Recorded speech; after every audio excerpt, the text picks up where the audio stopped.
Allan Armstrong in with us, which is a real pleasure. He's both an author and the publisher of Imagier Press, publishing, and we've got two books.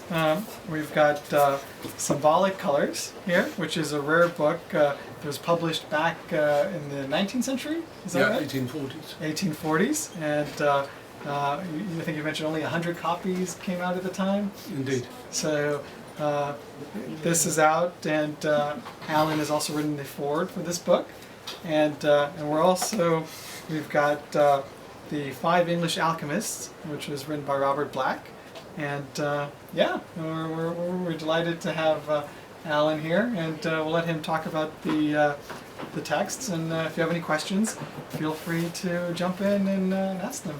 So without any further ado, yeah, take it from there. Well, thank you very much. I made a lot of notes for this talk and I left them behind. So I'll have to guess from here on really what I want to say. I'd like to introduce you first and foremost to Imagier Publishing, and Imagier Publishing is really a child of a whole lot of people who met for discussion, and its idea is to produce very interesting books dealing with esoteric symbolism. It is fundamental to what Imagier does, and it engages with symbolism, its history, its roots, etc.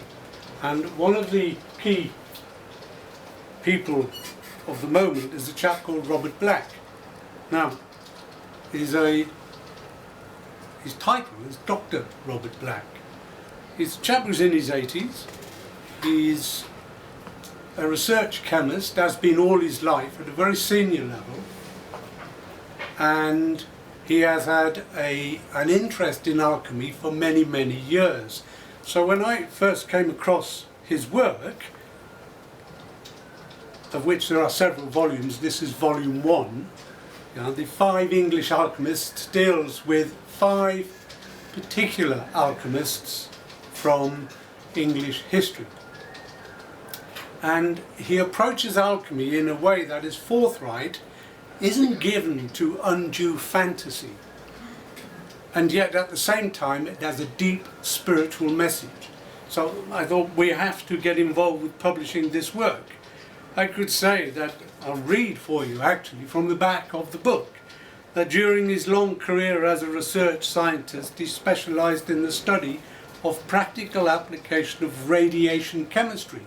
And for those who have a real esoteric interest in alchemy, a lot of people are exploring the nature of alchemy from the point of view of radiation, from the point of view of the energy of the sun being converted into the many different forms of matter that we know. Now, you must understand that my interest in alchemy is really geared to its symbolic representation. I'm not a practicing alchemist in the sense that Robert Black may be considered as a practicing alchemist. Nevertheless, it's a very, very interesting place to be. It's a very interesting thing that he does, because he is looking at it with the eyes of a scientist and the heart of a poet. This to me is a beautiful thing.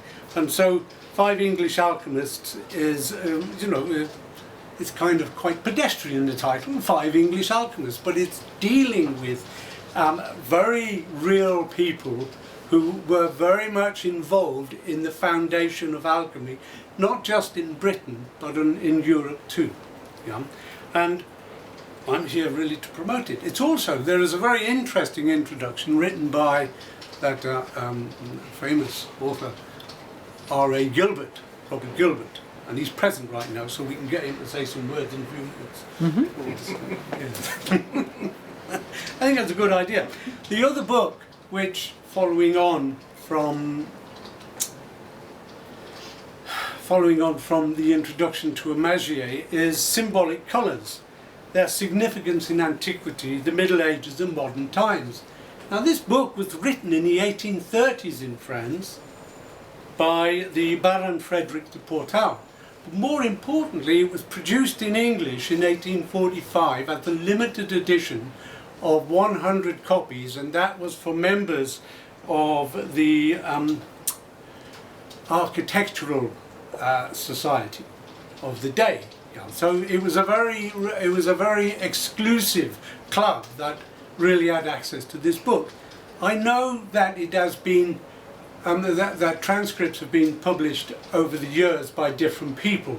This is the first time that, to my knowledge, that it is actually being produced as a revised book. Not that the text in itself has been revised, but that the footnotes and the references have all been explored and expounded upon and developed as best one could. And as you know, I wrote the foreword to it, which itself was an interesting exercise for myself. But what can I say? I think that in terms of symbolism, this is one of the most profound books that has ever been written on the subject. What I mean by that is that in the post-Enlightenment period, the development of the ideas around symbolism have all been very limiting. And where you find exciting developments in symbolism, you'll find this man, de Portal's work. And if you haven't read it, then you are missing a serious piece of writing, a body of information from your library.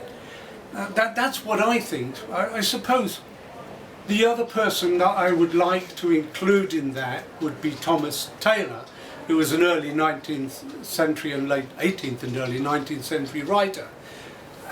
He wrote in symbolism, but deriving his works particularly from the Greco-Roman world, whereas this chap has drawn from everywhere.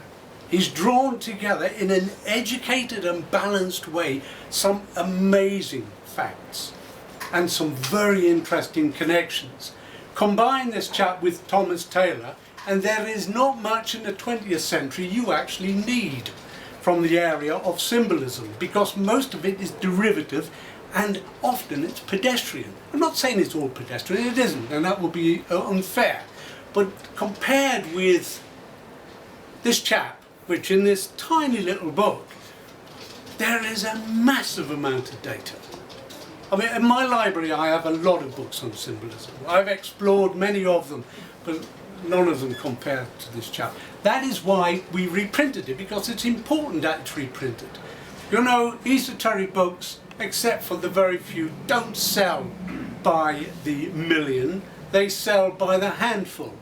And it's not, esoteric books are not really produced for mass marketing. I wish that it were, then I wouldn't have to go to work. But it's not the case. What we have is a situation where we produce books that give valuable information to people who are interested in the spiritual life and the inner dimension of the soul. And that is what this book is about. Now, I'm fast running out of words and ideas to talk about.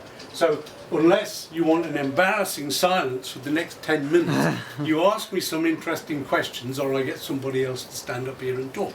There we are. There are two books, and would you believe it, they're only £9.50 each. Yes, dreadful. Very